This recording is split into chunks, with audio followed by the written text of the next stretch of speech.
Olá, bem-vindo ao canal. O meu nome é José Luiz e hoje eu vou falar sobre linguagem figurada. Bom, provavelmente você já ouviu falar em linguagem conotativa e linguagem denotativa. A linguagem denotativa é a linguagem literal e a linguagem conotativa é a linguagem não literal. E é na conotativa que nós vamos encontrar a linguagem figurada. A linguagem figurada ela é a palavra ou a frase que expressa uma ideia através de uma outra palavra ou de uma outra frase. Ela se utiliza de uma certa semelhança que pode ser real ou imaginária. Nós usamos a linguagem figurada toda vez que buscamos com ela uma interpretação não literal, uma interpretação que não seja convencional. E por isso, a linguagem figurada é o contrário da linguagem literal, ou seja, é o contrário da linguagem denotativa. Os dois processos mais importantes pelos quais a linguagem nos leva a perceber semelhanças são a comparação e a metáfora. Numa comparação totalmente explícita, aparecem tipicamente uma expressão que indica a entidade comparada, uma outra expressão que identifica a entidade tomada com o termo de comparação, uma expressão que identifica a propriedade comum atribuída às duas entidades e um conectivo indicando comparação. O exemplo a seguir foi retirado de um conto chamado A Princesinha Sofia em Busca do Conhecimento Perdido, escrito por duas alunas da Uninorte do curso de Letras Língua Portuguesa, sexto período. É importante contextualizar que a Princesinha Sofia, nessa parte, ela sugere uma atividade fora da escola, e então a professora diz: não é correto fazermos atividades tão perigosas como essa.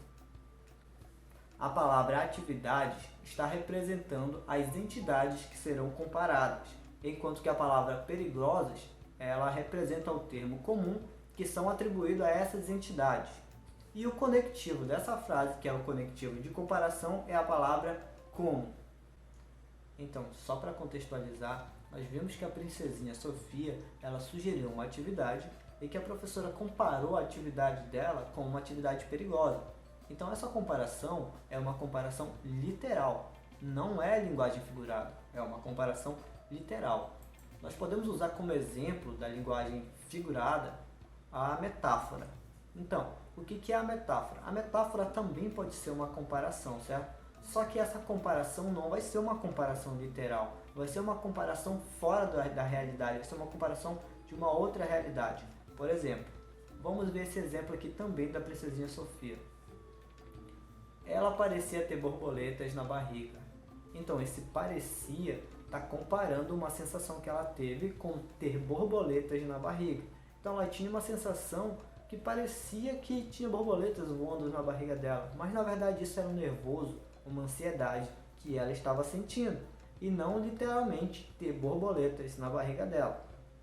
Um outro exemplo, a menina aproveitou para libertar a mente. Bom, num sentido literal, a gente até poderia imaginar alguém indo em uma gaiola, abrindo a gaiola e tirando uma mente lá de dentro, um cérebro lá de dentro.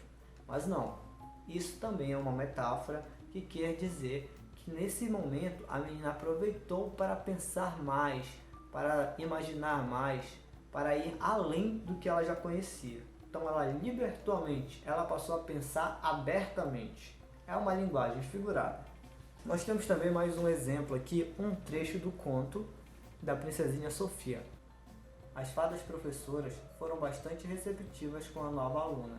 A fada Mariana usava um vestido azul, cor de céu, enquanto que a fada Eliane, por sua vez, usava um vestido verde água. Bom, nesse exemplo aí foi bem mais simples de encontrar linguagem figurada. Nós sabemos que as autoras compararam aí a cor dos vestidos com o céu e com a água. Mas como nós sabemos, a água não tem cor, nem cheiro e nem sabor. E o céu, dependendo do clima, ele pode mudar de cor também. Então aí nós vemos a linguagem figurada, certo? Bom, eu espero que vocês sejam como a Sofia. Como assim, José? Eu não entendi. Quer que eu seja uma princesa? Quer que eu more em um castelo? Quer que eu vá para a escola? Não. Eu estou falando isso Porque a linguagem figurada, ela nem sempre vai ser previsível e fácil de identificar o sentido. Vai precisar de um contexto. Por exemplo, se eu falo, o José é um palito, eu estou usando aqui a linguagem figurada, porque o José não é um palito, eu não sou um palito. Eu não vou, se riscar minha cabeça, não vai acender. Então, essa linguagem figurada tem um contexto subentendido, fácil e previsível. Então todo mundo vai saber que eu quis dizer que o José é magro. Agora, se eu falar, eu espero que vocês sejam como a Sofia, eu estou fazendo uma comparação com ela e vocês vão ter que ler a história para entender o que eu quero dizer. Ah, José, mas onde é que eu acho essa história? Calma, é simples. Aqui embaixo, na descrição, vai ter um link que vai levar vocês para essa história. Eu espero que vocês gostem da Princesa Sofia. Abraço, até a próxima.